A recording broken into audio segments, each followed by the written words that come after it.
بسم اللہ الرحمن الرحیم،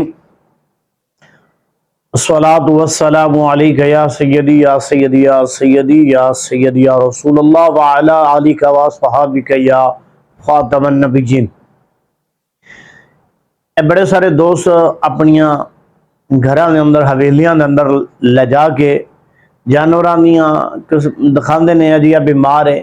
یا لنگڑا ہے یا کانا ہے تے کمزور ان دے بارے کی حکم ہے، قربانی ہو جائے گی؟ آیا کہ ان دے بارے میرے رسول اللہ دی ایک حدیث ہے، آقا کریم علیہ الصلوۃ والسلام نے فرمایا سب تو پہلے کہ دیکھا جائے گا اگر ان دے اندر کانا پن ایسا ہے جو بالکل ظاہر ہو رہا ہے، بالکل ظاہر ہوندا پیا اوندا کانا پن، رسول اللہ دی حدیث ہے کہ او جڑا جانور ہے اللہ دی راہ وچ قربان نہ کیتا جائے، ان دی قربانی نہیں ہوئے گی۔ فرمایا گیا کہ او جانور بھی اللہ دی راہ وچ قربان نہ کیتا جائے کہ جن دے اندر لنگڑا پن موجود ہوئے، لنگڑا پن موجود ہوئے تے او لنگڑا ہوئے، واضح ہوئے لنگڑا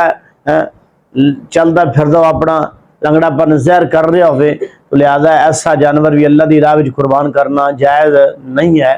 تیسرے جانور دے بارے رسول اللہ صلی اللہ علیہ وسلم نے فرمایا کہ جڑا بیمار ہوئے، جڑا بیمار ہوئے بالکل کمزور ہو چکے ہوئے، بیماری دی وجہ دے نال ان دے ہڈیاں دے اندر جسم دے اندر کمزوری آ گئی ہوئے، چلن پھرن تو معزول ہوئے، بالکل چلن پھرن دے بارے بھی اتنا قابلیت اندر نہ ہوئے، تو رسول اللہ صلی اللہ علیہ وسلم دی حدیث ہے کہ تسی وہ جانور اللہ دی راہ وچ قربان نہ کرو۔ چوتھے جانور دے بارے رسول اللہ نے فرمایا کہ او جانور بھی اللہ دی راہ وچ قربان نہ کرو کہ جن دیاں ہڈیاں دے اندر گودا نہ رہ گیا ہوئے، بالکل کمزور تر کمزور، کدی اتھے چلدا گر جائے بالکل، تو ایسے جانوروں اللہ دی راہ وچ حضرت جی جس وقت بھی کوئی جانور دینا ہوئے، کوئی اللہ دی راہ وچ قربان کرنا ہوئے، اللہ رب العزت دا قرآن لن تنالوا البر حتی تنفقوا مما تحبون، خالق کائنات رب العالمین دا فرمان کہ جس وقت تسی میری راہ وچ کوئی چیز قربان کرنی ہے، کچھ دینا چاہتے ہو، صدقہ و خیرات کرنا چاہتے ہو، وہ چیز کرو کہ جڑی تانوں بذات خود پسند ہوئے،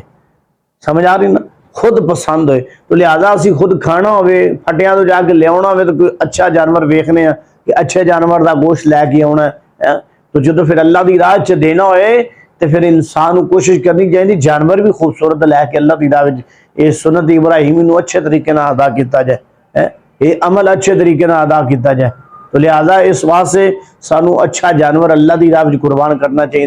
کانا بھی ہوئے نہیں کرنا، لنگڑا پن ہوئے نہیں کرنا، بیمار ہوئے نہیں کرنا، ان دی ہڈیاں گودا نہ ہوئے، او جانور اللہ دی راہ وچ قربان نہیں کرنا۔ قربان اوہی کرنا کہ جیڑی چیز نو تہاڈا دل تسلیم کردا ہوئے، جیڑی خود اچھا لگدا ہوئے، اچھے او اللہ دی راہ قربان کرنا ہے، ورنہ کہ دوسرا جانور ہے نہیں کرنا۔ یہ قرآن دا فیصلہ، قرآن دا قانون ہے، ورنہ قربانی اللہ دی بارگاہ جو قابل قبول ہے نہیں ہوئے گی۔ اللہ پاک کے دعا ہے مالک سونا مدینے والے محبوب دا صدقہ اللہ پاک عمل دی توفیق عطا فرمائے۔